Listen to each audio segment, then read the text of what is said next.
While watching the news on television, Kim Sunwoo learns that today at 8 p.m., an S-class mage, Lee Siojun, has died during a mission.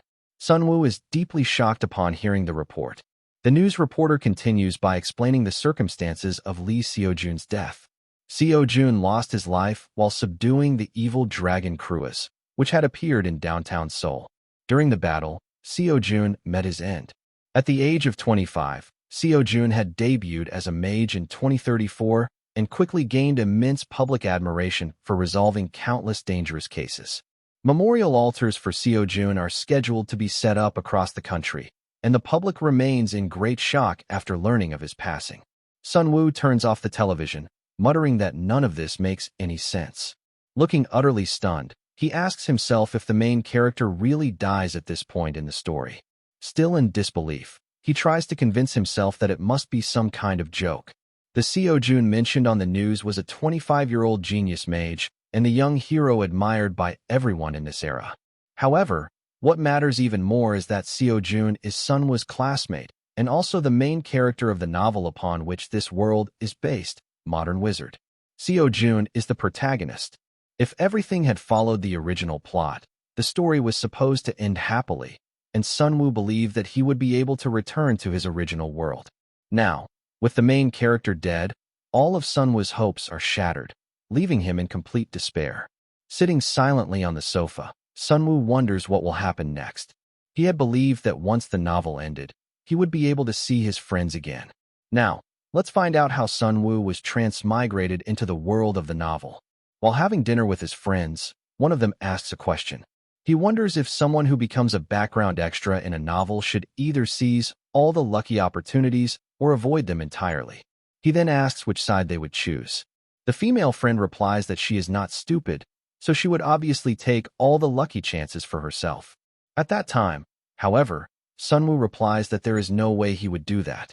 When asked for his reason, Sunwoo explains that interfering could make things unstable, and the main character might even die if someone sticks their nose in where it does not belong.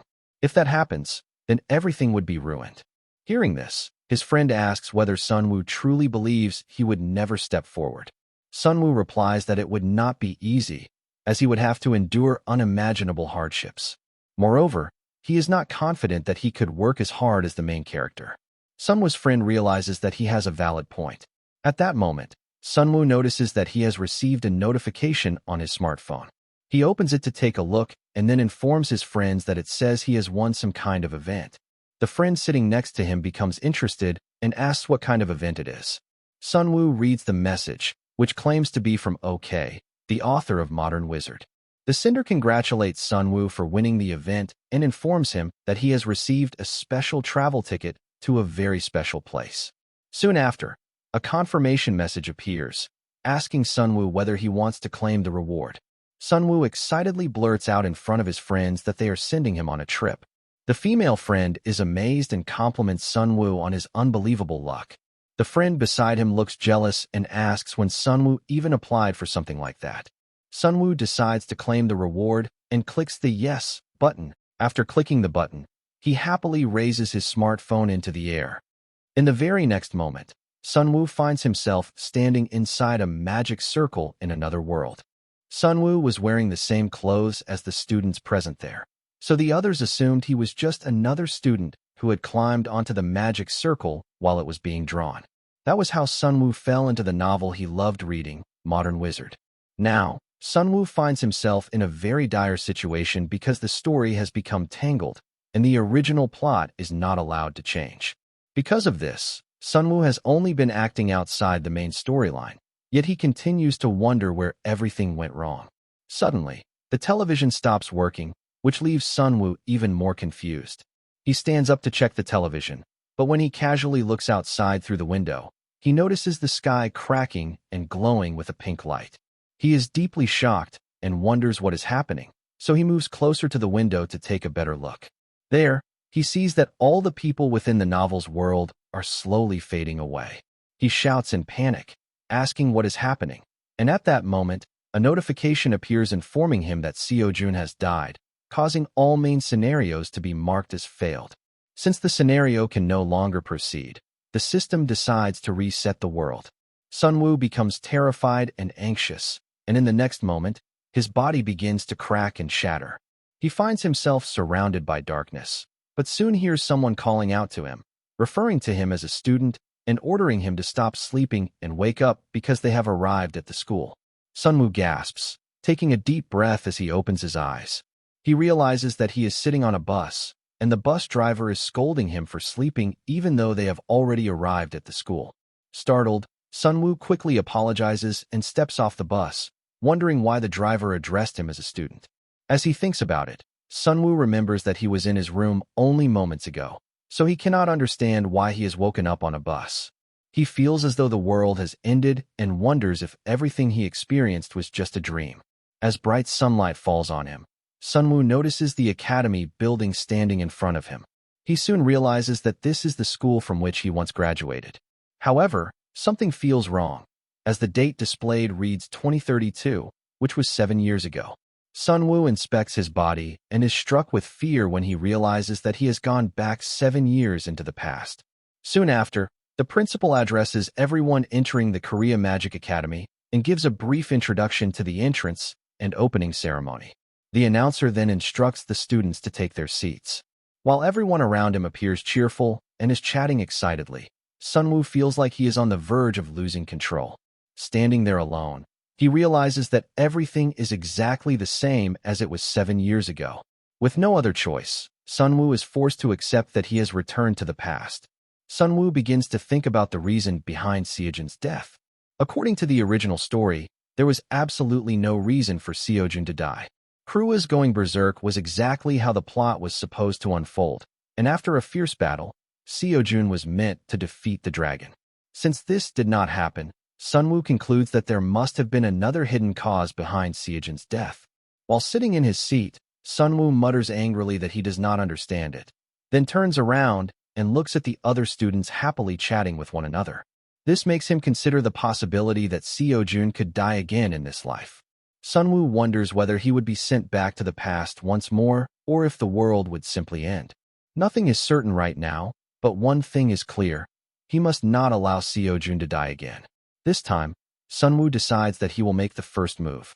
If he wants to return to his original world, he must prevent Siojun's death and see the novel through to its proper ending.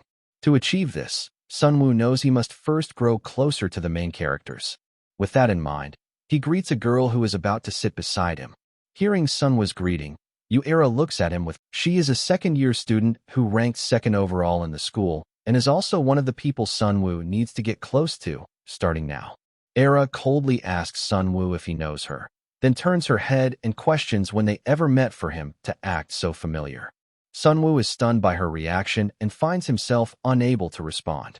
His silence only adds fuel to Era's irritation, and she glares at him, demanding to know if he has something to say. Sunwoo, confused, replies that he does not, so she coldly orders him to look somewhere else because he is making her uncomfortable. At that moment, Sunwoo realizes that this is not going to be easy. Soon after, the teacher instructs each grade representative to come up onto the stage. 3 students walk forward and stand before the audience. The students are amazed by Siojun's presence, and rumors quickly spread that he trained under Chairman Kim Jinchul, leading many to believe that his talent is on an entirely different level. Siojun is currently a second-year student and is ranked first overall. Listening to the students' chatter, Sunwoo realizes that Siojun is already famous despite still being a student. Modern Wizard was essentially a power fantasy novel in which the main character dominated every situation. Next, the students notice a beautiful freshman who is also the top-ranked student of her year. She looks toward the crowd and cheerfully waves her hand, making Sunwoo realize that even her smile is calculated and that her true goal is to build connections. The students know very little about the third representative, a senior who has been ranked first for 3 consecutive years. Despite this impressive achievement, his appearance and presence do not seem particularly overwhelming. Even Sunwoo knows little about him, as he had very little screen time even in the original storyline. The teachers then announce the start of the student oath. The class representatives raise their hands and begin reciting it, and at that moment, Sunwoo notices Era trembling while clenching her fist. She appears to be in peak condition, radiating an intense aura that makes even Sunwoo start to sweat. Seeing this as an opportunity to score some points, Sunwoo decides to speak up. He comments that it is unfortunate for Era. She hears him clearly and looks at Sunwoo with asking if he is talking to her. Sunwoo confirms that he is, and Era demands to know what he means by calling it unfortunate. Sunwoo glances at Siojun and honestly replies that he thinks Era is better than the two people standing on the stage. This only intensifies Era's anger, and she asks whether he is trying to be funny without knowing anything, or if he has ever seen them use magic. Sunwoo hesitates and admits that he has not, prompting Era to ask why he would say something like that in the first place. Sunwoo responds that he can simply tell by looking. Era is clearly surprised by his answer, and Sunwoo confidently adds that he has good instincts. This completely shatters Era's patience, and she angrily asks if Sunwoo is deliberately messing with her. Sunwoo immediately denies it, then pauses to think, wondering why his approach is not working. Deciding to change tactics, Sunwoo asks Era if she has been worrying about her future lately. Era is startled and asks how he knows that. She then glares at Sunwoo, calls him by name, and coldly states that she will remember it, warning him never to speak to her again. After saying this, Era stands up and leaves, while Sunwoo is left in despair, realizing that he may have messed things up right from the very beginning. The Magic Academy's new semester begins with an evaluation test held on the first day, determining everyone's ranking. It serves as an initiation test in which the students reveal their abilities before the entire academy. That is why the students are filled with frustration over what they are going to do about the evaluation test. Some believe they have the skills to overcome it, while others think they are completely doomed. Among them, the happiest person right now is none other than Sunwoo, who even finds the other students amusing because his goal is to rank within the top 10 of the second year. In his previous life, Sunwoo received multiple offers to be promoted to B rank, but he ultimately remained at C rank. It would be embarrassing if he could not at least perform at an average level compared to these students. This is his chance to show them the skills of a professional. However, watching Sunwoo's confident attitude only makes Era grow angrier with him. The evaluation test begins with the first class representative, who demonstrates her magic by striking 3 moving dummies. Her attacks destroy the dummies instantly, prompting students to praise both her impressive skills and her appearance. Some even comment that she might become the top-ranked student of the second year. One by one, the teacher continues calling students forward to take the test. Soon, it is Era's turn. She displays her fire magic, unleashing powerful flames that take down all 3 moving dummies with ease. The students are stunned by her performance, wondering if she is truly the same age as them, as her abilities are already at a professional level.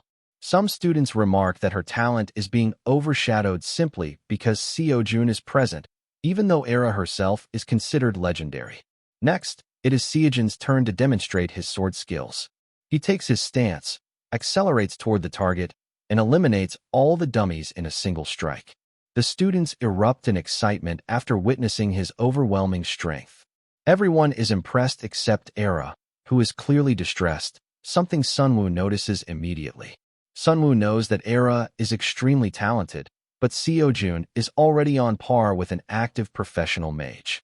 Since Era has always been ranked below Siojun, her frustration is understandable. Finally, it is Sunwoo's turn, and the teacher instructs him to step onto the stage. Sunwoo stands up confidently, but the teachers look confused upon seeing him. One of the female teachers asks about Sunwoo, as she was in charge of the first-year students last year. The male teacher beside her explains that Sunwoo is his student and does not stand out much, so she may not remember him. Hearing this, the female teacher reviews last year's records and discovers that Sunwoo showed talent in reinforcement magic. However, she notices that Sunwoo is empty-handed. The male teacher suggests that Sunwoo may have switched to manifestation magic. As the dummies are summoned on the stage, the teachers comment that students like Sunwoo occasionally appear, choosing to specialize in what they enjoy rather than what they excel at. The female teacher remarks that Sunwoo seems more ordinary than she expected, but she suddenly notices him using a compression manifestation technique. The first stage of manifestation magic is materialization. By compressing materialized mana, a mage can precisely control the next stage, known as projection. This advanced method is called the compression manifestation technique, a skill typically used only by veteran mages. Era and Siojun are stunned upon seeing Sunwoo perform it, wondering how a second-year student could use such a technique. Sunwoo then launches his attack toward the dummies, but before it can reach them, the attack vanishes midair. The students, who had been watching in stunned silence, suddenly burst into laughter. They shout that Sunwoo collapsed from mana exhaustion and mock him, saying there is no point in materialization if he cannot even project his attack. Sunwoo is just as shocked and realizes that he is in serious trouble. In the very next moment, countless panels suddenly appear in front of him, leaving him stunned and wondering why they are activating now. Later that night, Sunwoo sits in his room, wondering why the status windows opened earlier, even though they were supposed to activate at this time of day. He questions what triggered this change and realizes that the outsider's benefits unlock very easily, causing the main scenario to begin sooner than expected. Sunwoo also unlocked an achievement called Second Time Around and received 3,000 points as a reward. At that moment, he was extremely shocked to discover that the Talent of the Clown achievement had also unlocked, granting him 5,000 points. The stage had been set for Sunwoo, and 232 people remembered his face. The students laughed loudly and kept talking about him, with some even shouting that if Sunwoo was going to act like that, he should just leave. Because of the spectacle he caused earlier, Sunwoo received another 1,000 points as a reward. The system then informed him that the character Siojun had taken an interest in him, which granted him an additional 1,000 points. The reward notifications did not stop there.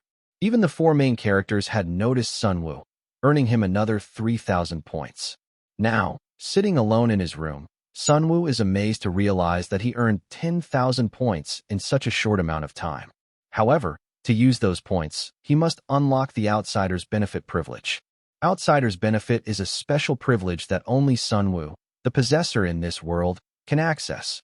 Once Sunwoo unlocked it, the achievement system also became active, allowing him to obtain various talents through achievements. Points are accumulated by stacking achievements within the system, and Sunwoo can also earn points by becoming well-known. The point shop is the greatest feature of Outsider's Benefit, as it allows Sunwoo to exchange points for traits, skills, or items. In other words, it is an incredibly powerful system. Sunwoo admits that having all these points is great, but being labeled with the Talent of the Clown achievement still feels rather harsh. At that time, Sunwoo had forgotten that he did not yet have enough mana. But in truth, he had never been in the spotlight this much in any of his lives, and doing so had still earned him points. Even so, he is not entirely thrilled about it. Sunwoo then wonders how strong he currently is. To find out, he opens his status window. The window appears, displaying his current statistics: 10,000 points in total, 42 in health, 34 in strength, 20 in mana, 30 in speed, 32 in reflexes, and 28 in dexterity. As he reads these numbers, Sunwoo recalls his past life, where he invested countless points into his stats, only to have them completely reset. Frustrated, he wonders when he will be able to raise them again, but then realizes that in this life, he can allocate his stats from scratch. In this world, there are 4 existing magic systems: enhancement, manifestation, support, and summoning. Enhancement focuses on strengthening weapons or the body and is primarily close combat magic, making stamina especially important.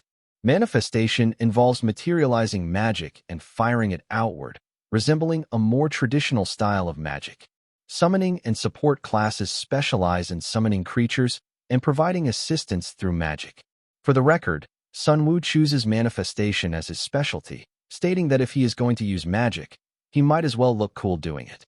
He smiles and says that since he is a manifestation-type mage, he needs to prioritize leveling up his mana stat. While he is saying this, another system window suddenly appears, announcing that 320 people now remember Sunwoo's impression, rewarding him with 1,000 additional points. Sunwoo is amazed that the number of people increased by 50 in just a second, which makes him realize that even acting like a clown once can actually work in his favor. He understands that he can earn points this way, calling it a total jackpot. Another window pops up, shocking him once again, as it announces that 400 people now remember Sunwoo's face, granting him 2,000 more points. Sunwoo is stunned, and he begins to wonder just how many people are aware of his existence now. Sunwoo picks up his phone and is immediately shocked to discover that someone has uploaded a video of him acting like a clown during the evaluation test to mock him. Even worse, his name has been revealed in the video's comment section. The comments are flooded with hateful remarks, questioning how a talentless person like Sunwoo was even allowed to join the academy. Sunwoo is devastated and even starts crying, as he never expected his test video to blow up like this. It is deeply embarrassing, but at the same time, the points he is earning because of it are significant. As Sunwoo becomes increasingly aware of how many points he is gaining, he starts thinking about ways to earn even more. Eventually, he comes up with an idea and believes it has a 100% chance of success. Sunwoo hums to himself, thinking that if he scores big with this plan and buys a certain trait, everything will work out perfectly. The next day, Sunwoo walks down the hallway and becomes the center of attention among the students. Everyone recognizes him as the clown guy from yesterday's video. Instead of getting angry, Sunwoo remains cheerful and tells them to keep talking. His plan was to troll across the internet, and in his eyes, it was completely worth it. By deliberately provoking reactions online, Sunwoo causes the video to spread even further, earning himself an additional 5,000 points. When Sunwoo enters his classroom, the moment he opens the door, students begin calling out his name. Park In-hwan points at Sunwoo and happily hugs him, saying that Sunwoo was hilarious yesterday and that everyone felt refreshed watching him run off. In-hwan's friends gather around as well, laughing as they ask how Sunwoo ran so fast and how he managed to exhaust his mana.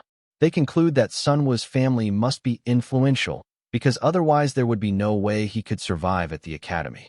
While listening to In-hwan and his friends, Sunwoo recalls who was responsible for the troublesome and foolish role in the early parts of the novel. Knowing that nothing good ever came from interacting with him, Sunwoo decides it would be best to avoid In-hwan altogether.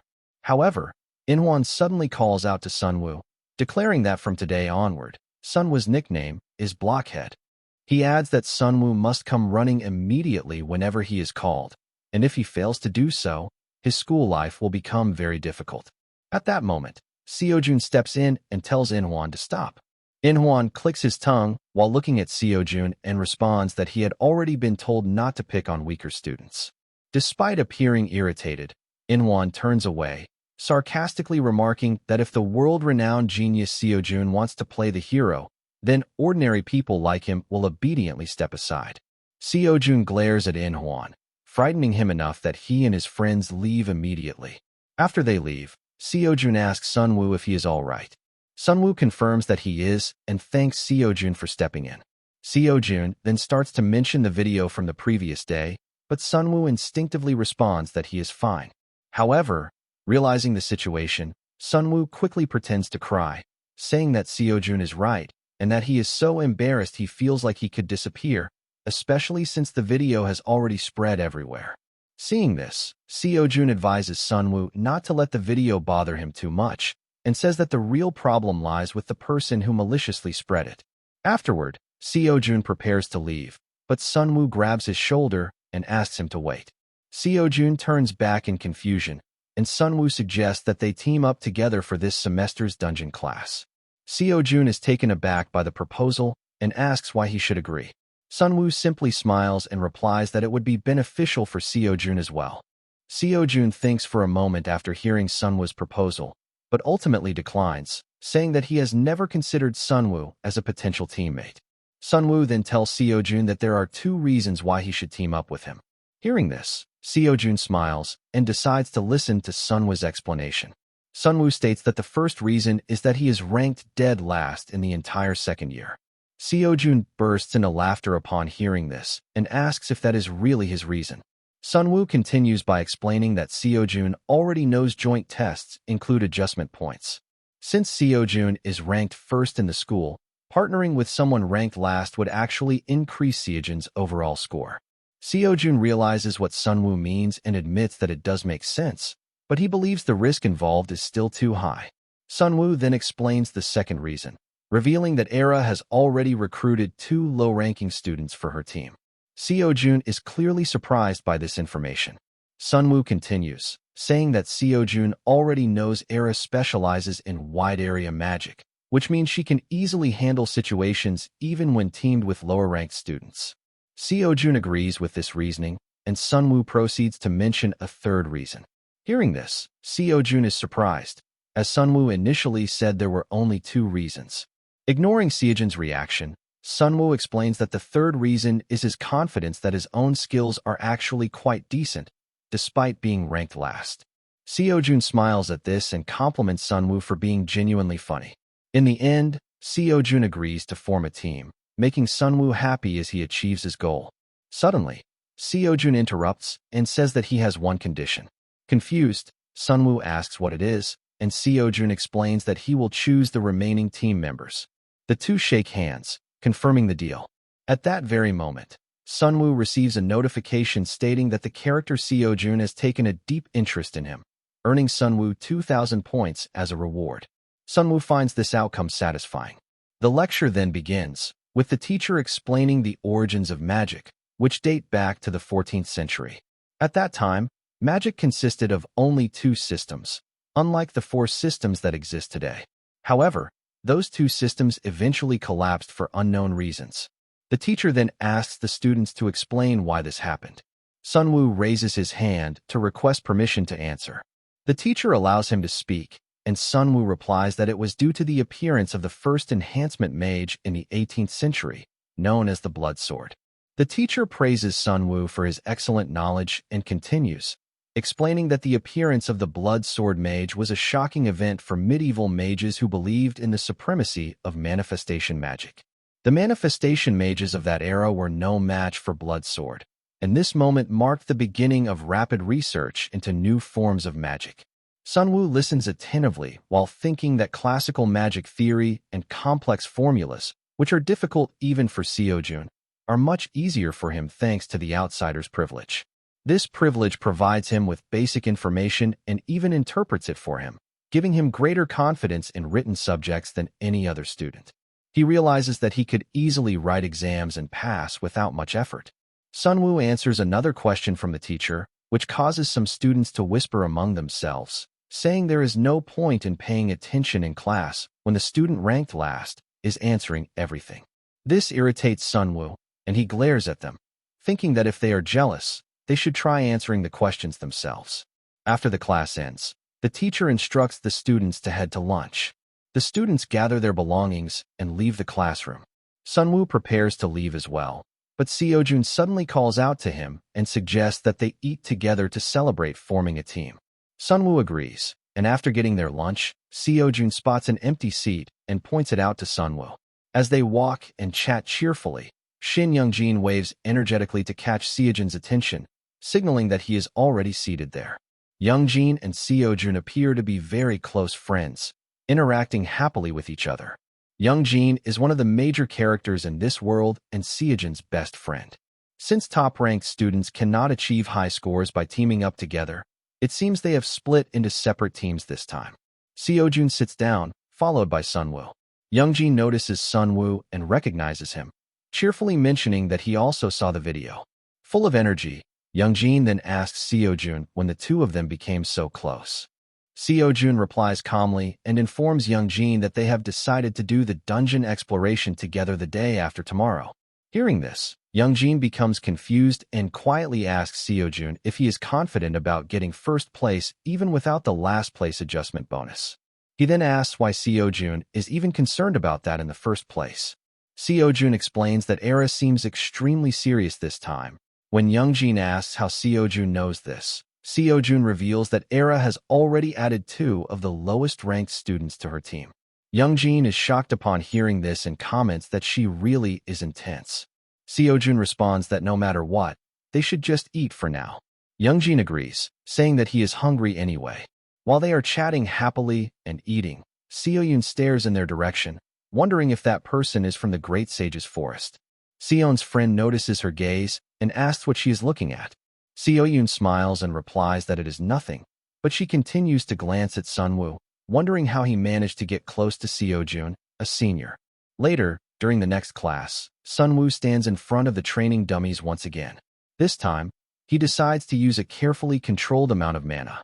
He activates his manifestation magic and releases it while precisely managing the output. This time, Sunwoo successfully hits the target, though he runs out of mana immediately afterward. Seeing this, some students comment that it is not entirely terrible and that Sunwoo seems to be improving. Sunwoo hears their quiet remarks clearly. After all the classes end, Sunwoo returns to his room and sits on his bed while looking at his status window. Before regressing, he had spent his points recklessly, buying stats without proper understanding. While this worked well at first, the cost increased the more he purchased, eventually becoming unmanageable. Even for basic stats, the price rose by 10 points every 10 purchases, following the same logic as leveling up becoming harder as a character's level increases in a game.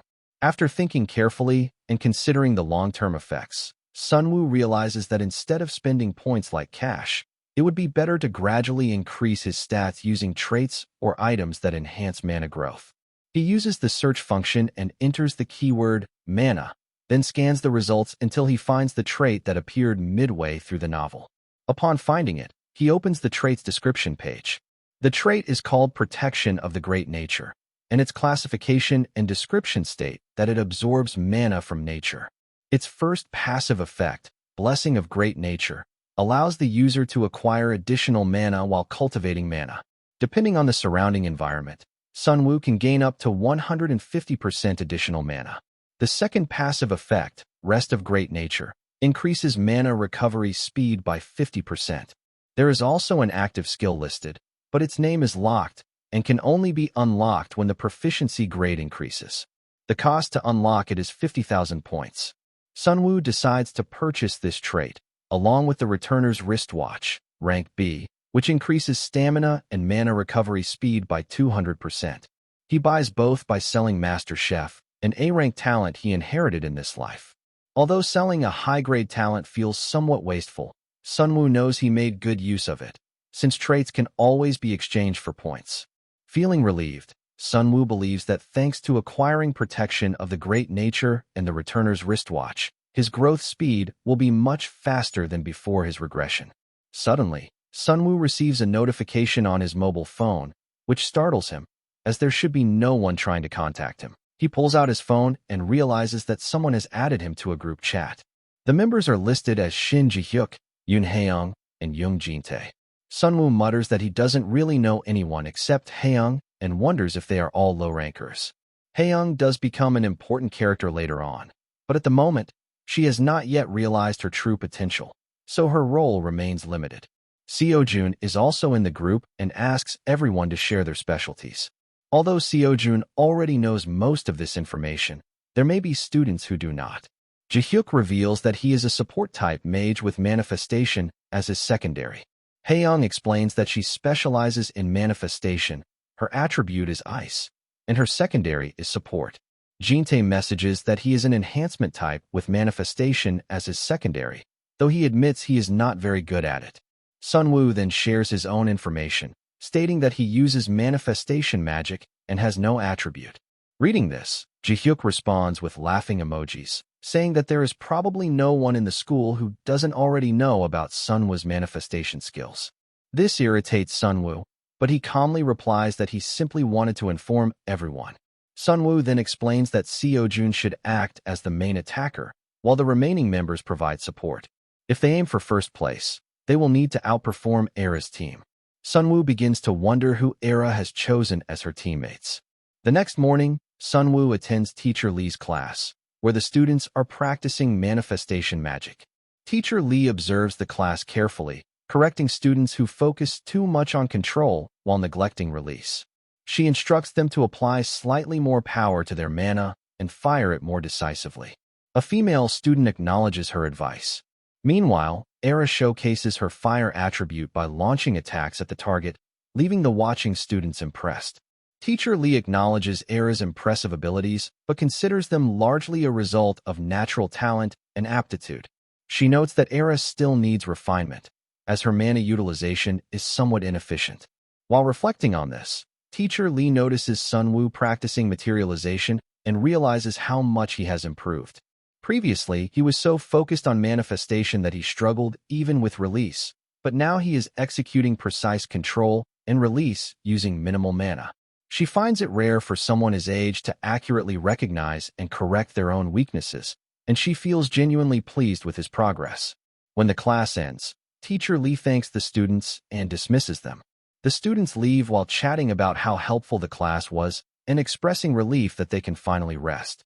Teacher Lee stops Sunwoo and praises his hard work during the lesson. She asks if he has been keeping up with his training, and Sunwoo confirms that he practices whenever he has time. She then asks about his mana cultivation, clearly aware of the gap between his skills and his mana capacity. Sunwoo acknowledges this and assures her that he is working on it. Teacher Lee advises him that while his technique is excellent, his mana pool is still lacking, and there are no shortcuts to building it, only consistent effort. Sunwoo responds enthusiastically, promising to continue working hard. Teacher Lee then hands Sunwoo a bracelet, explaining that it is an item designed to assist with mana breathing and physical condition maintenance. Sunwoo hesitates, unsure whether he should accept such a gift, but Teacher Lee insists, telling him not to feel burdened since it is only an F-rank practice item and not very expensive. Sunwoo thanks her sincerely and promises to make good use of it. Teacher Lee waves him off, reminding him that class is over and he should move along. As Sunwoo walks away, he happily reflects on gaining yet another useful item, but then he notices Era standing nearby, waiting for him. Sunwoo continues walking forward when Era suddenly calls his name. Sunwoo responds arrogantly, asking whether it is really okay for her to talk to him, especially since she was the one who told him not to speak to her last time. This angers Era, and she remarks that she saw Sunwoo teaming up with Siojun this time. Sunwoo is surprised and asks how she knows about it. Era points her finger at him, accusing him of trying to mooch off the rank 1 student, Siojun. No matter what, she claims that she will take first place this time. She then tells Sunwoo to wake up from his dream of achieving first place simply by sticking with Siojun. After saying that, she turns and leaves. Sunwoo exhales and comments that she seems extremely tense, wondering why she is so sensitive. Finally, Thursday morning arrives, and all the students gather near the dungeon, chatting among themselves. Sunwoo runs toward the group and feels relieved when he makes it just in time. When he arrives, Siojun comments that this is the first time they have all gathered like this and encourages everyone to do their best during the first semester. Haeyoung follows up by telling everyone to give it their best as well. Jaehyuk looks at Sunwoo and remarks that their team is quite unique since it includes both the first-ranked and the last-ranked students together. Sunwoo wonders whether Jaehyuk is being sarcastic or simply stating a fact. Jaehyuk then continues, asking whether Sunwoo can even perform well, mocking him by mentioning that he couldn't fire a single spell during the previous test. Sunwoo realizes that Jaehyuk is indeed being sarcastic. Before Sunwoo can respond, Jin-tae comments that it doesn't really matter, since Siojun brought Sunwoo along and will surely find a way to carry the team. This makes Sunwoo think that Jin-tae intends to rely heavily on Siojun. His thoughts then shift to Haeyoung. There was an episode in which she played an active role, but now Sunwoo notices her casually asking Siojun if he slept well. Sunwoo wonders whether his presence on the team has changed the group composition compared to the past. Haeyoung is one thing, but Sunwoo questions whether the exams will go smoothly with these team members. The teacher calls for everyone's attention and begins explaining the dungeon exploration class. The session will be conducted twice in total, once in the morning and once in the afternoon. Since today is the first day, the students will only explore the first basement floor. The teacher then explains the scoring method. First is dungeon clear speed, where faster teams earn more bonus points. Second is the rank adjustment score, in which students receive more individual points if they are teamed with lower-ranked members compared to themselves. Lastly, there is contribution. The artificial dungeon has a special contribution system that awards additional points based on how much each student contributes to the team. The teacher emphasizes that safety should be the top priority. After finishing the explanation, he instructs the teams to enter the dungeon one by one. The teams step forward, expressing their anticipation. The dungeon is monitored by the teachers through CCTV. Teacher Jang arrives at the monitoring area, and one of the teachers asks why he came so late. Teacher Jang replies that he arrived immediately after sending the students into the dungeon. Teacher Lee then inquires from Jang that which group will achieve the highest score. Teacher Jang remarks that in his opinion Era's team will likely get the highest score. But Teacher Lee smiles and says that the high scorer in this test will be Group 3, Siojun's team. He explains that although both Siojun and Era form teams with low-ranking members to benefit from adjustment points, the situation is different for each team. Professor Lee asks why they are different, and Professor Jang explains that Siojun's team has unstable members. Siojun, being an enhancement-type mage, also has limitations of his own. Professor Lee agrees with Professor Jang, noting that enhancement types specialize in one-on-one combat, and dealing with multiple enemies without team support is difficult for them. Professor Jang then comments on Era, whose specialty is wide-area magic. Era has already reached the middle of the first floor. Despite understanding all of this, Professor Lee says she still believes in a comeback from the last-ranked team. Meanwhile, inside the dungeon, Siojun is defeating monsters and steadily advancing deeper. His team members are pleased, as Siojun is making quick progress. Jin-tae praises Siojun, saying that he fights extremely well. Jae-hyuk agrees with Jin-tae, adding that they are already halfway through the floor. The two then begin discussing the first-floor boss, asking each other for suggestions. Jae-hyuk admits he has no idea, but assumes that since it is the first floor, the boss must be weak. Hearing this, Haeyoung joins the conversation and points out that even if it is the first floor, it is still a boss and therefore must be stronger than normal monsters. She then asks Sunwoo for his opinion on what the first-floor boss might be. Without hesitation, Sunwoo replies that it will be a giant wolf. Jae-hyuk turns around in surprise and asks how Sunwoo knows that. Sunwoo responds vaguely, saying that he has his own ways of knowing. In truth, it is because he has already experienced this in his past life. Jae-hyuk mocks Sunwoo again, saying that everything he says is nonsense. This angers Sunwoo. At that moment, Siojun steps in and tells them to stop arguing and keep moving forward. Jae-hyuk agrees, and the group continues on, but Siojun suddenly signals for everyone to stop. Jae-hyuk asks what the problem is this time and sarcastically wonders if Siojun is scared. Jin-tae also looks around, confused, prompting Siojun to explain that something on the floor is glowing. They all look down and discover a magic circle on the ground. Siojun admits that he does not know what kind of magic it is. Jin-tae questions why there would be such a dangerous magic circle in this place, and Jae-hyuk agrees, wondering why the teachers would assign something so risky. Sunwoo steps forward to inspect the magic circle while Siojun warns him to be careful. Sunwoo reassures him, saying he only intends to take a closer look. After examining it, Sunwoo notices something and tells his teammates that it does not seem extremely dangerous and appears to be a simple barrier. Jae-hyuk asks how Sunwoo could possibly know that. Internally, Sunwoo thinks it is because he witnessed the exact same barrier in his past life. As the barrier activates, an invisible wall begins to form. Sunwoo asks Jae-hyuk if he can see it now. Jae-hyuk becomes embarrassed and claims that he already knew about it. Jin-tae points out that if the barrier is like this, they cannot pass through it, and suggests turning back. Haeyoung wonders if there might be another solution. Siojun draws his sword and tells Sunwoo to step aside so he can attempt to break the barrier. Siojun strikes the wall with all his strength, and for a brief moment, it cracks, filling the team with hope. However, the barrier quickly repairs itself, leaving Jae-hyuk and Jin-tae disappointed as they comment that they were so close. Siojun admits that he thought it would work if he struck it properly, but it was not enough. Believing it is now his turn, Jae-hyuk steps forward and says that he may not look like much, but he is part of the support class.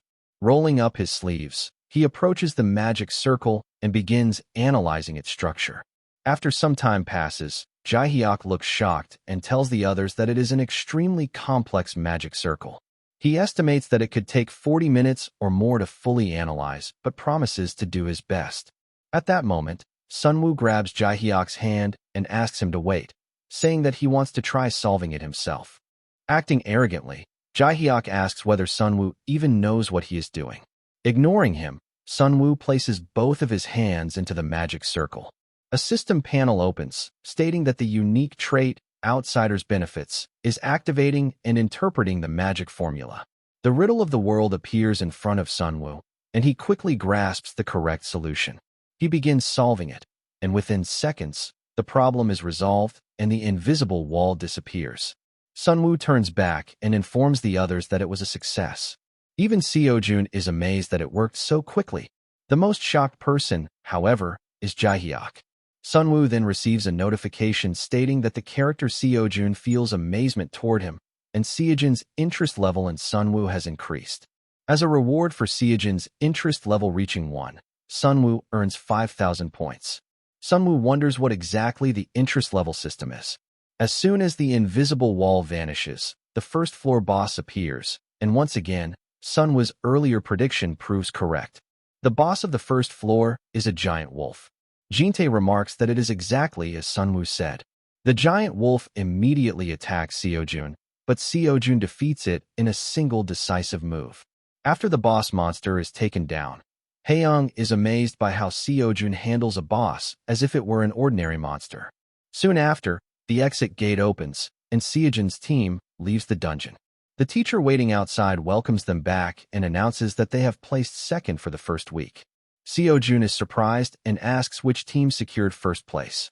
The teacher replies that Group 7 finished first, clearing the dungeon 30 minutes earlier than Siojun's team. Jinte checks his mobile phone to confirm and is shocked to see that Group 7 completed the raid in only 4 hours and 11 minutes. Jaehyuk also checks and points out that there is only a 2-minute difference between Siojun's team and the third-place team, meaning they could have caught up at this pace. Siojun happily compliments Sunwoo, saying that they achieved second place thanks to him. Sunwoo scratches his head modestly, saying it was nothing. Siojun continues, explaining that if Sunwoo had not dispelled the barrier so quickly, they would have been delayed even further. Siojun believes that he himself did not perform well enough and thinks they could have secured first place otherwise. Haeyoung disagrees, stating that they were able to clear the dungeon this quickly precisely because Siojun was there. Sunwoo agrees as well, adding that this is only the first floor of the first week, so the competition is far from over. Jinte adds that they simply need to turn the tables in the upcoming challenges. While they are chatting, the teacher from the CCTV room approaches and calls out to Sunwoo. He turns around and responds, recognizing her as the teacher in charge of the support department. The teacher explains that she has come to make an offer to Sunwoo. When he asks what kind of offer it is, she happily tells him that she wants him to transfer to the support department immediately. Sunwoo is surprised by the proposal but declines it without hesitation, stating that he has no intention of transferring. The teacher is initially thrilled about recruiting Sunwoo to her class, but becomes very disappointed when he instantly declines the offer without even hearing the conditions. She urges him to listen first before making a decision. Cheerfully, she explains that, using her authority, she can award him the Special Talent Scholarship of 50 million won. After emphasizing the generosity of the offer, she asks if Sunwoo is still not interested. Once again, Sunwoo declines, stating firmly that he is not interested. Saddened and gloomy, the teacher walks away, wondering what to do next. Some of the students nearby question Sunwoo, asking if he is crazy, as there is no reason to reject such a generous offer. One comments that Sunwoo is already struggling with manifestation magic, so if it were anyone else, they would have transferred without hesitation. Another student agrees, and at that moment, Era approaches, arrogantly asking Sunwoo if he truly has no intention of switching classes. Sunwoo notices her and realizes that it is Era standing there. All the students are surprised and impressed to see that even Era seems concerned for Sunwoo. Sunwoo thanks her politely, but asserts that he truly belongs in the manifestation class. Era looks confused upon hearing this. The next day, as the school day begins, no students are in the hallways except for Sian, who suddenly notices Sunwoo sweeping the floor all alone. She greets him, but mistakenly calls him Kim Shinwook.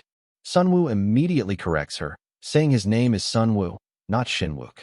Realizing her mistake, Sian apologizes and addresses him correctly. She then asks why he is cleaning the floor.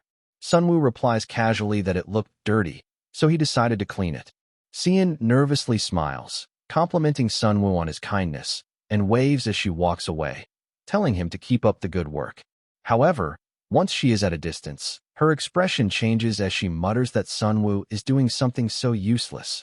Meanwhile, Sunwoo receives a notification that he has unlocked the Secret Helper achievement, earning 1,000 points as a reward. Although he cannot say he cleaned the floor solely to earn the achievement, it is a nice bonus. After finishing the cleaning, Sunwoo picks up the water bucket and happily starts leaving. Unknown to him, one of the professors notices him sweeping and is very pleased. In the first class, the teacher draws a monster on the blackboard and explains the various types of monsters: humanoid, beast type, and flying type. Among them, the most dangerous are demonic humans. The teacher asks if anyone knows why demonic humans are so dangerous. Once again, only Sunwoo answers. He explains that, except when they voluntarily drop their disguise or are on the verge of going berserk, it is impossible to distinguish them from ordinary humans. The teachers confirm that Sunwoo's answer is correct and continue explaining that demonic humans control monsters and serve as the root of all evil, having already deeply embedded themselves in society. Since they are indistinguishable in appearance, ordinary people cannot identify them without special equipment. However, in the situations Sunwoo mentioned, a demonic human's eyes will turn black. Hearing this, Sunwoo recalls that there is an upcoming episode over the weekend featuring a demonic human for the first time. He clenches his fist, thinking about the event where Siojun, despite being just a student, will take down a demonic human and gain attention once again. While confident that Siojun will handle it well, Sunwoo remembers the last time when Siojun was supposed to defeat the dragon but failed. To be cautious, Sunwoo decides to check for any nearby dangerous elements.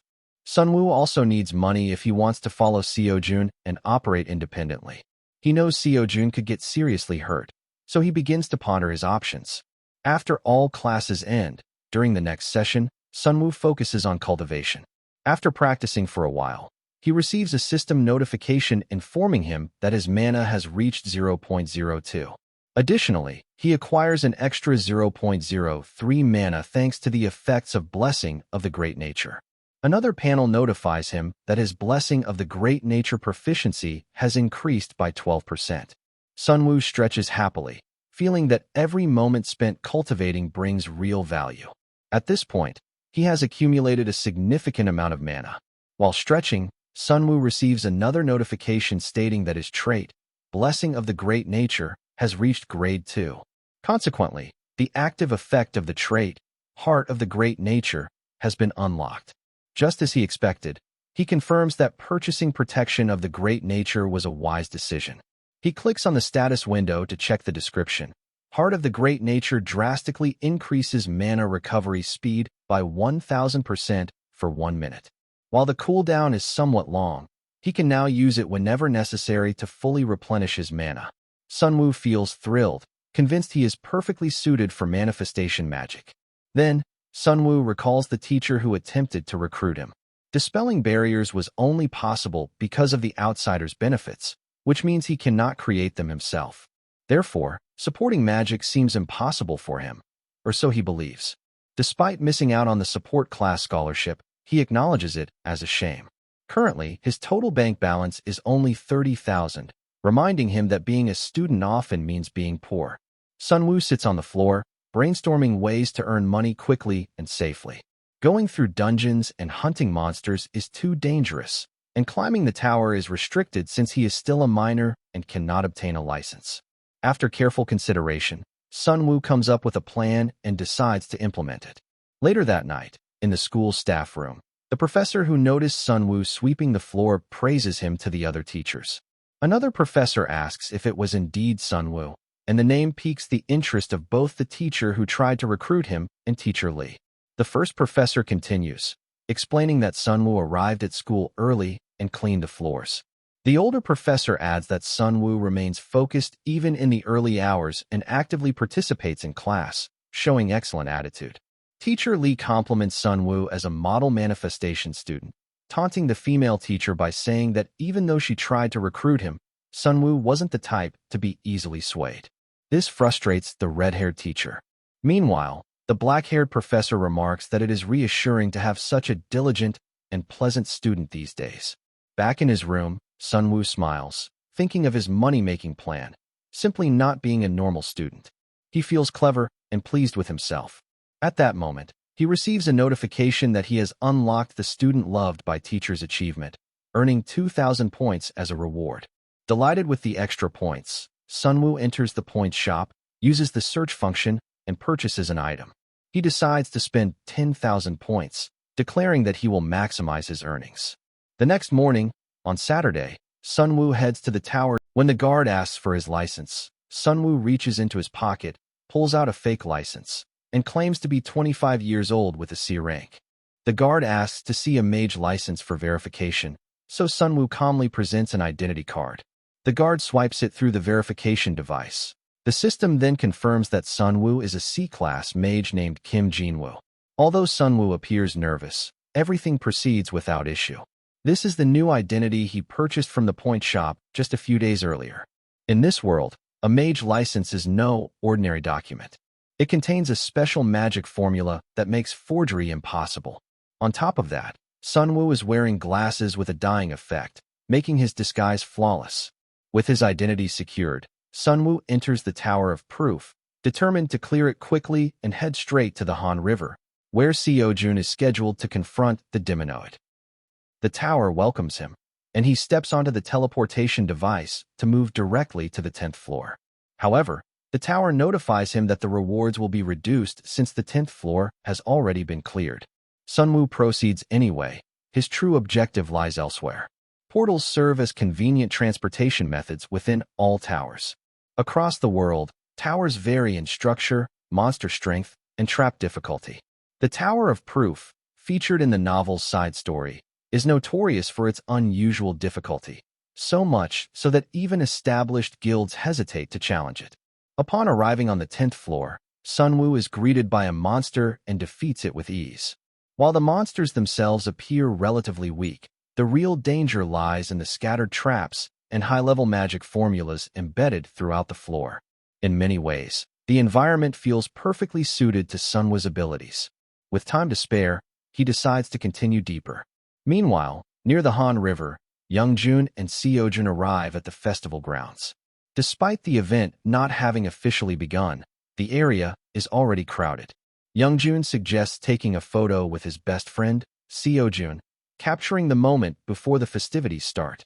The scene shifts back to Sunwoo as he continues battling monsters on the 10th floor. After defeating another enemy, he discovers a magic stone. Soon after, he locates a hidden spot and pours mana into it, unlocking a concealed gate. For this, he earns the achievement, Barrier Removal Expert, and gains 2,000 points. Suddenly, the tower announces that he has entered the hidden floor of the Tower of Proof, the imagery world. Sunwoo finds himself in a breathtaking environment and earns the Mystic Explorer achievement, along with 5,000 points. A statue on the hidden floor begins to speak, instructing Sunwoo to prove himself.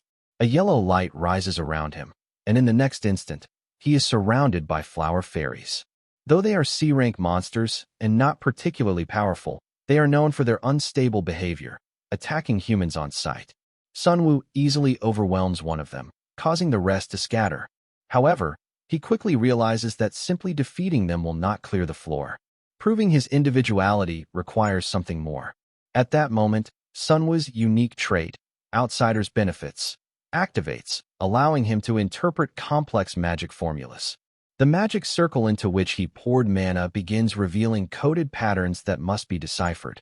Unbeknownst to the tower, Sunwoo's true individuality lies precisely in this ability, his power as an outsider to interpret and manipulate the world's magic system itself. He successfully deciphers the formula, fulfilling the requirement of becoming the one acknowledged by the Tower of Proof. As a result, he earns 10,000 additional points. His status increases, and he receives the rewards for clearing the hidden floor. Along with weapons, herbs, and scrolls, his mana increases by 5, his mana recovery speed improves by 20%, and his magic power rises by 10%. The tower formally congratulates Sunwoo for clearing the hidden floor, the imagery world. Meanwhile, back at the Han River, the festival is about to begin. As Siojun reviews the photo they took earlier, he notices something unsettling. Hidden within the image is a Demonoid. At the same time, after exiting the tower, Sunwoo senses the presence of a powerful Demonoid nearby. Surprised, he begins to wonder why Siojun has not arrived yet, especially since it is already time for the confrontation. Sunwoo hesitates, wondering whether he should step in. He knows that interfering could alter the main storyline and twist the plot in unexpected ways. However, events spiral out of control before he can decide. A bystander approaches the Demonoid, asking if he is all right, but the creature has already gone berserk. In a sudden and brutal outburst, it kills the person. After absorbing mana, its body visibly hardens and grows more powerful. It then turns its gaze toward a nearby woman, preparing to attack. The crowd quickly realizes that it is a Demonoid and begins reporting the situation. Seeing innocent lives in danger, Sunwoo pulls out the weapon he obtained from the hidden floor. No matter the consequences to the story, he knows he cannot stand by while people are hurt. Meanwhile, Siojun and Youngjun contact the Mage Association to report the incident. In response, they dispatch counterterrorism special task force agent Jung Hyunsu. Upon hearing the details, Hyunsu immediately recognizes how serious the situation is. With the festival drawing a massive crowd, the Demonoid could grow even stronger. The more mana it absorbs, the more powerful it becomes. As they speak, everyone senses the overwhelming surge of magical power radiating from the Demonoid. Realizing the urgency, they rush toward the source. Back at the scene, onlookers notice Sunwoo positioning himself behind the monster to protect the girl. The Demonoid lunges at her, but she narrowly dodges by sheer luck and manages to run. Instead, the creature's attack slams into a table, which shatters as it begins chasing her.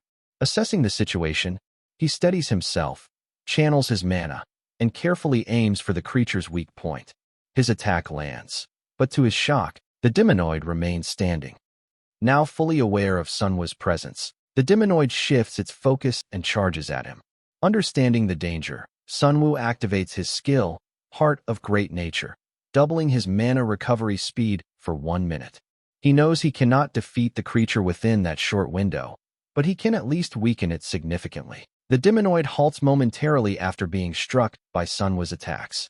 Sunwoo presses the assault, believing the battle is turning in his favor. If this continues, victory seems possible. But in the next instant, his active skill wears off. With his mana recovery returning to normal, Sunwoo realizes he can no longer hold the creature back alone. Just as the situation becomes critical, Jung Hyunsu arrives and takes down the Demonoid in a single, decisive strike. After securing the area, Hyunsu introduces himself and thanks Sunwoo for his assistance. He then requests Sunwoo's mage license to verify his identity for the reward process. Sunwoo hands over his identification. Reading it, Hyunsu is visibly surprised. He had assumed Sunwoo was at least B-class, yet the license identifies him as a C-class mage named Kim Jinwoo. At that moment, Sunwoo notices Siojun and Youngjun standing nearby and wonders why they arrived so late. On the other side, Siojun stares intently at Sunwoo. Something about him feels familiar. Slowly approaching, Siojun addresses the disguised Jinwoo and asks a direct question. Does he happen to know someone named Sunwoo? Siojun explains that Sunwoo attends the Magic Academy, and Youngjun quickly agrees.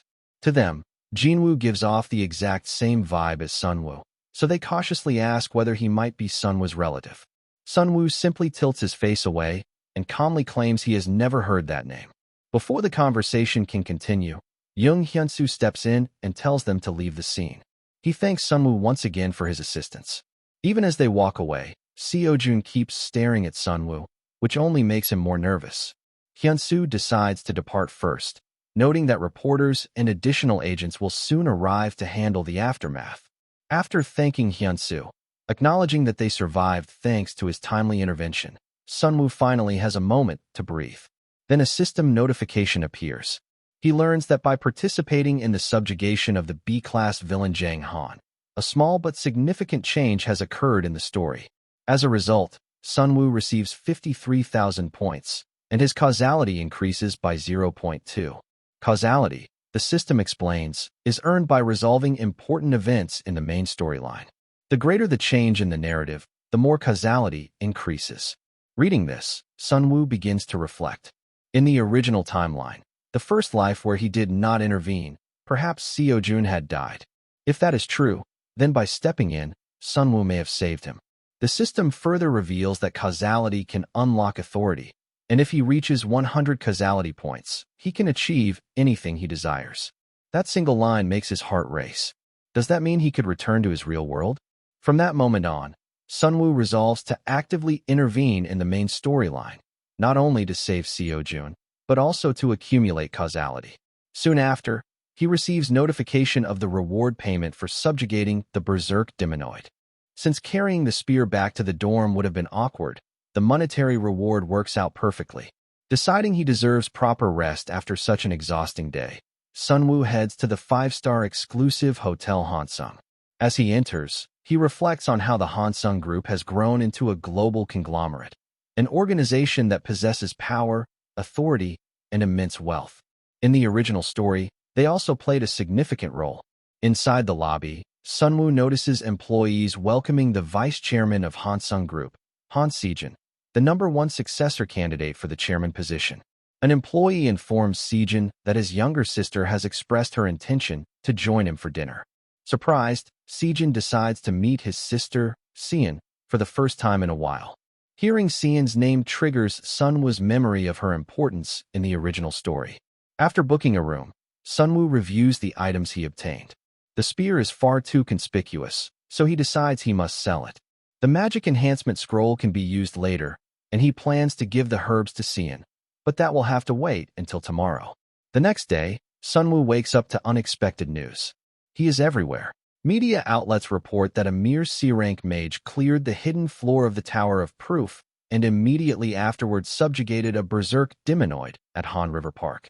The coverage references the official reward statement released by the Mage Association, which confirms they are currently reviewing him for a rank promotion. Within hours, Sunwoo becomes the center of public attention. He earns a new achievement, Little Hero. With 2 million citizens feeling gratitude for his courage and numerous characters he has yet to meet growing curious about him, he receives 21,000 additional points. Now that his identity as Kim Jinwoo is recognized and partially secured, Sunwoo heads to Hansung Pharmaceuticals to meet Sian. However, as soon as he steps inside the building, he is startled by a powerful presence. Standing there is the sword of the Hansung family, S-class mage Jang Sugi. The overwhelming aura catches Sunwoo off guard. He immediately wonders what could have happened for an S-class mage to appear the moment he walks through the door. The receptionist immediately recognizes Sunwoo as the rising star currently dominating the headlines. Maintaining a calm demeanor, Sunwoo explains that he has come to sell several medicinal herbs he obtained from the tower and requests that the director personally appraise them. He is soon escorted to Sian's office. There, Sunwoo confidently presents the items and smoothly explains their value. As Sian examines the herb, she senses an unusual energy emanating from it. However, she quickly notes a problem. While the herb contains remarkable potency, it lacks the mana veins that typically form the structural basis of medicinal plants. That makes it extremely difficult to process. Even so, she admits there is no doubt that it is an extraordinary ingredient. This raises a critical question in her mind. How did Sunwoo determine its efficacy? Without hesitation, Sunwoo claims he has knowledge of medicine. Internally, however, he is thinking about the herb's true identity, a holy herb, a rare special ingredient. On its own, it has no noticeable effect, but when combined with medicine, it dramatically amplifies potency. The issue is that, at this point in time, no facility is equipped to properly handle or process it. Mishandling it would render it useless. In other words, this is something only a genius pharmacist could manage. Sian then asks if he has any specific conditions for selling the herb. Sunwoo calmly states his terms: an advance payment of 500 million won and 0.005% of Hansung Pharmaceutical stock shares. The request immediately irritates Sian. However, Sunwoo continues without backing down, arguing that stocks would ultimately be more valuable than cash. Once the holy herb is commercialized, Hansung Pharmaceuticals could monopolize the pharmaceutical industry. Sian firmly rejects the idea of offering company shares and tells him to propose another condition.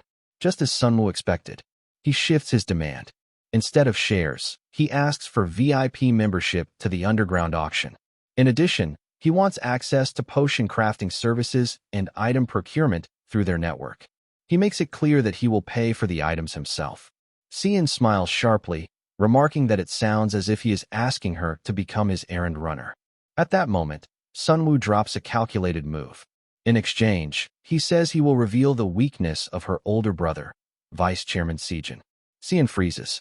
Sunwoo presses further, stating that he knows about her ambition to seize control of the Hansung group, even if it means destroying her own family to do so. The scene then shifts to an unknown apartment. Two Demonoids are watching the news report about the recent death of one of their own. One of them, Baek Kong, angrily claims that they could have stopped Jang Han and prevented his death. The loss clearly infuriates him. The other Demonoid remains calm, reminding Kong that it was someone's direct order not to interfere. If they had stepped in to protect someone who went berserk among humans, they would only have exposed themselves to greater danger. Baek Kong clenches his fists, demanding to know how much longer they must continue hiding. Fueled by anger, he vows to kill Jinwoo. The other Demonoid questions whether that is wise, pointing out that Jinwoo has already approached Kang's client. Kong responds confidently, claiming he has nothing to worry about. His client, he says, is the kind of man who would betray even his own family with a smile. The scene then transitions back to Sian, who is preparing to meet her older brother, Vice Chairman Siojun. After meeting, Siojun and Sian sit down to talk. Siojun gently asks whether managing company affairs has been overwhelming for her. Sian nods, admitting that dealing with people has been exhausting and mentally draining. Siojun sighs and remarks that their father may have been too hasty in handing over company shares while Sian is still so young. Then, in a seemingly casual tone, he suggests that if the responsibility feels like too much, she could transfer her shares to him. In return, once he becomes chairman, he would appoint her as vice chairman. The proposal clearly angers Sian, but she maintains her composure and hides her reaction. The scene shifts to Sunwoo, who is carefully managing two separate social media identities, one as Sunwoo and the other as Kim Jinwoo. His decision to contact Sian proves correct, as she successfully sells the spear to Hansung Pharmaceuticals on his behalf. Thanks to that, he can finally relax. Knowing how extensive Sian's network is, Sunwoo wonders whether she is currently verifying the information he gave her. Soon enough, he receives a message from her. She agrees to act as his errand runner for 1 month. She sends the advance payment, the proceeds from the spear, funding for potion crafting, and even the entrance ticket to the underground arena that he requested. The deal is sealed. Although he can extend their arrangement later, moving around as Jinwoo remains risky due to the revenge-driven developments in the original story.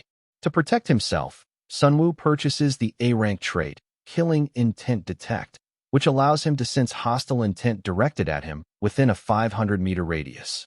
When he sees the price, he is stunned, but he convinces himself that the investment is necessary for survival. A few days later, Sian hands Sunwoo the potion he requested, crafted by incorporating the holy herb. She warns him that the side effects are amplified just as much as the benefits. Reading the description, Sunwoo learns that the potion increases mana recovery speed by 500%. However, once the effect ends, the user will fall into mana exhaustion for 30 minutes. Sian finds it suspicious that a skilled mage would seek such a high-risk potion. She also questions how Sunwoo knows so much about her and her brother. The information he previously provided about Siojun was deeply disturbing. She had always known her brother had a darker side, but she never imagined he might have maintained contact with someone suspected of being a Demonoid. She demands to know how he uncovered this. Sunwoo silently reflects that his knowledge comes from the original novel storyline. In that version, Siojun gradually descends into villainy, driven by greed and ambition, eventually aligning himself with Demonoids. Of course, he cannot reveal that truth. Instead, he boldly requests 5% of Hansung Pharmaceuticals' shares in exchange for further information. Sian realizes he has no intention of revealing his source and shifts the topic. She informs him that the arena ticket has arrived, but it is non-transferable, meaning he must enter alongside her. Later, wearing masks to conceal their identities, Sian and Sunwoo enter the underground arena as VIP guests. While walking through the corridor, Sunwoo unexpectedly bumps into Haryong, an S-class Demonoid and top-tier villain who secretly organizes the arena. After a brief greeting, Haryong walks away. Sunwoo's nerves spike, and he reminds himself to avoid drawing attention. The scene then shifts to Baek Kong. Upon learning that Sunwoo has appeared at the event alongside Sian, his anger reignites. Frustrated by his lack of information and still fueled by Jang Han's death, Kong makes a decision. Tonight, he will go to the event and avenge Jang Han. Meanwhile, on his way to the arena, Baek Kong wrestles with his frustration. He considers storming in immediately to confront Sunwoo. However, he knows that disrupting Harryon's event would put him in danger as well. Reluctantly, Kong decides he will wait and kill Sunwoo after the event concludes. As Sian and Sunwoo leaves the arena, a sudden chill runs down his spine. He feels it clearly. Killing intent directed straight at him. Sunwoo immediately understands where the killing intent is coming from. In the original story, there was also a Demonoid who sought revenge for Jang Han's death. Sian notices the sudden shift in Sunwoo's expression and asks what is wrong. Realizing the urgency of the situation, Sunwoo quietly asks her for a favor. Moments later, their car changes direction. In another vehicle trailing them, the driver asks Baek Kong what they should do. Kong coldly orders him to stop the car. He intends to kill Sunwoo right there. Soon, Sunwoo is standing alone in a quiet park with no one around. Kong arrives and spots him immediately. Sian, however, is nowhere in sight. While observing Sunwoo from a distance, Kong frowns. Could this really be the one who killed Jang Han? His physique is not well trained, and his energy feels weak. Without hesitation, Sunwoo drinks the potion Sian crafted. His mana recovery speed surges by 500%. Then he calls out calmly, revealing that he has known for some time that Kong was targeting him. Kong senses the sudden spike in energy. Although the increase is noticeable, it does not yet feel overwhelming. Confident in his own strength, Kong steps forward and launches his attack. Sunwoo counters with condensed mana spheres, intercepting the incoming strikes. However, Kong still has 2 attacks remaining, catching Sunwoo off guard. An explosion erupts in the park. Back in the car at a safe distance, Sian sees the explosion and realizes the fight has begun. Earlier, when she asked about his expression, Sunwoo had told her they were being followed. He claimed they were likely competitors of the Hansung group and suggested moving to an isolated area so he could handle the situation without risking civilians. Sian had asked if it was an opponent he could defeat. Sunwoo admitted it would not be easy. The enemy's mana far exceeded B-class levels, but he assured her he would manage. Trusting his confidence, Sian agreed. Now, the battle intensifies. Kong, an enhancement-type fighter until his first year, moves with explosive speed and precision. Though Kong increases his attack tempo, Sunwoo manages to dodge by the narrowest margins. The potion's effect is ticking down. Less than 2 minutes remain. It is time to end this. Sunwoo activates his skill, Heart of the Great Nature, boosting his mana recovery speed by 1000% for 1 minute. Kang's eyes widen as he feels Sunwoo's energy spike dramatically. Without hesitation, Sunwoo charges forward with full force. Kang's instincts scream at him to block at all costs. Even so, Sunwoo closes the distance with alarming ease. In response, Kong summons a blazing fire spear, but Sunwoo turns the situation into an opportunity. He fires a mana sphere straight through the opening, striking Kong and pressing the attack relentlessly. He cannot afford to give Kong any breathing room. Kong blocks repeatedly, forcing Sunwoo into close-quarters combat, the only sure way to finish the fight. Finally, Sunwoo sees an opening. He moves in to grab Kong by the neck and end it decisively. But at that exact moment, the potion's side effect triggers. His body collapses into sudden mana exhaustion. Kong, though injured, is still standing. A cold smile spreads across his face as he prepares to strike the finishing blow. And then, in a single, decisive instant, Jang Sugi arrives and takes Kong down before he can move. The battle ends just as abruptly as it began. Sword Demon Sugi is one of the strongest figures in the original storyline, a top-tier powerhouse. Sian rushes to Sunwoo's side and grabs his arm, anxiously asking if he is hurt. Sunwoo reassures her that he is not seriously injured and does not need help walking. For him, stalling for time until Sian could call for backup was worth it. At that moment, Sunwoo receives a system notification. With Kang's death, the storyline has shifted. His causality increases by 0.6. Reading the notification, Sunwoo cannot help but feel proud. Sugi then asks Sian whether he should report the incident to the chairman. After all, a Demonoid attack is no ordinary matter. Sunwoo quickly suggests keeping it quiet. If word spreads that a Hansung Group executive was targeted by a Demonoid, it could trigger widespread panic and unnecessary complications. In truth, Sunwoo also wants to avoid drawing attention to events that diverge from the original storyline. Sian understands the logic. Public exposure would only invite chaos and political entanglements. She orders Sugi to keep the incident confidential. 3 days later, Sunwoo lies on his bed, scrolling through his phone. As repayment for protecting her during the Kong incident, Sian had promised to provide any information he needed. The information Sunwoo requested was precise: the timing of the commercialization of the holy herb potion. Today is that moment. Sunwoo empties his entire fortune and goes all in on Hansung Pharmaceutical stock. 1 minute passes. The stock price skyrockets multiple times over.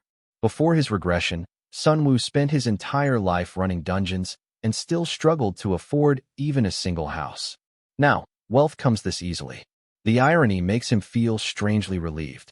Soon after, he receives a message from Sian inviting him to lunch.